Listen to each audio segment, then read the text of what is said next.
cheaters definitely get cheated on. Isn't God's karma so like hilarious sometimes when you look back at things and you think about how it just rolls back around a certain way and a person just gets it the way they gave it to someone. I mean, Derrick Jaxn, allegedly his girlfriend got pregnant by another dude. Now, the whole girlfriend thing is kind of like, because I think he just got his divorce. So I'm kind of one of them people, I don't like overlaps. I know it sounds crazy because a lot of times divorce can take a few years or whatever. It's a process. So you may have actually, you and the spouse may have actually called it quits a year and a half ago, but y'all may not have, you know, had the court date or have a bunch of court dates, and y'all may not get divorced until next year or something. And then, you know, you got another relationship and that person got another relationship and all that messy stuff. But apparently he had a relationship with a girl and she got pregnant by another guy. So it's just so karmatic because this is what you did to your wife. You, you know, cheated on her. And I remember a nurse came on Tasha K's channel and said that she got pregnant and she had to get rid of the baby or miscarried or something like that.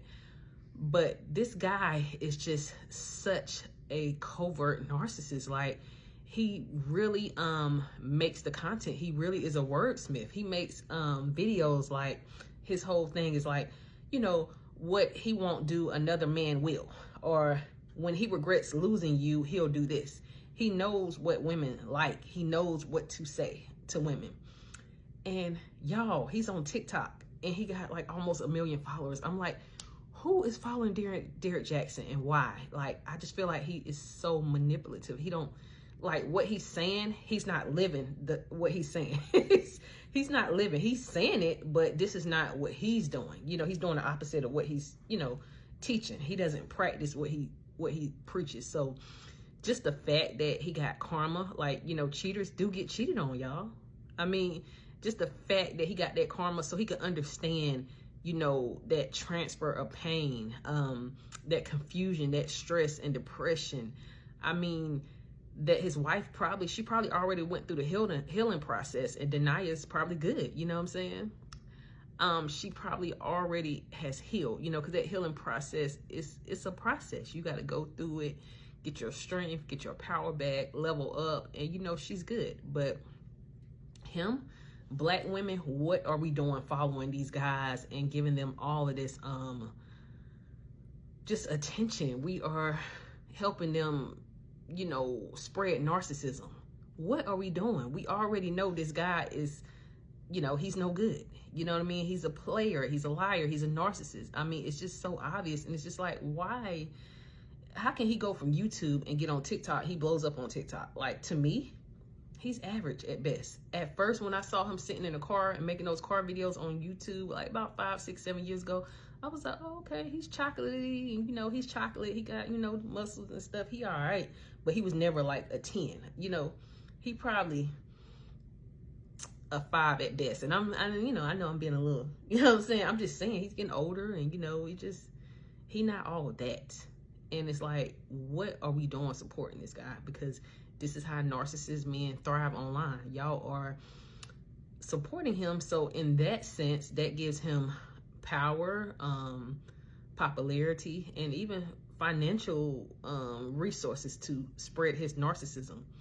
There are going to be other women that he uses and dates, and it's like, how can we support this? We should have been done canceled him.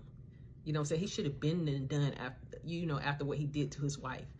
I mean, it's so despicable to turn your back on your family. You got children, and just to break those vows. You can't even commit to nothing. Like, you can't commit to your family, to yourself, to the vows that you made to God. Like, you are low down and trash. You know what I'm saying? So why are we taking advice from somebody like this that is not practicing what they preach? I mean, at least follow the people that, you know, are doing the right thing out here, that are talking, you know, that are living in their truth.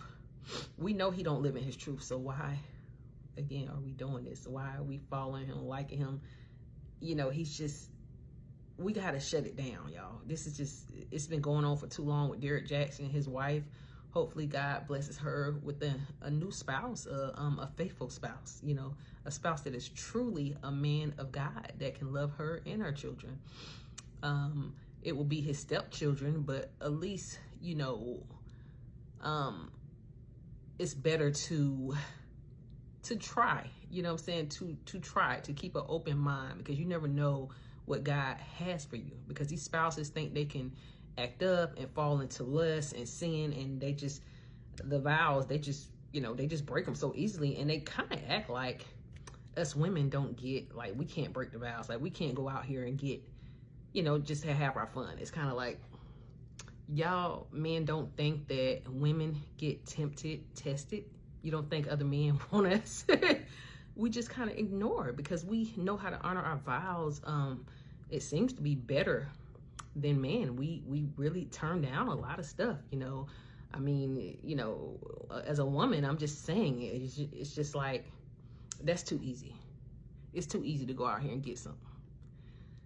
The challenging part is staying faithful, but it's so rewarding because you are a strong person. You have strength and obedience. So it's so rewarding. It makes you a better person to turn down things and to stay on the right track and do the right thing. What God will want you to do is honor your vows and be faithful to your spouse.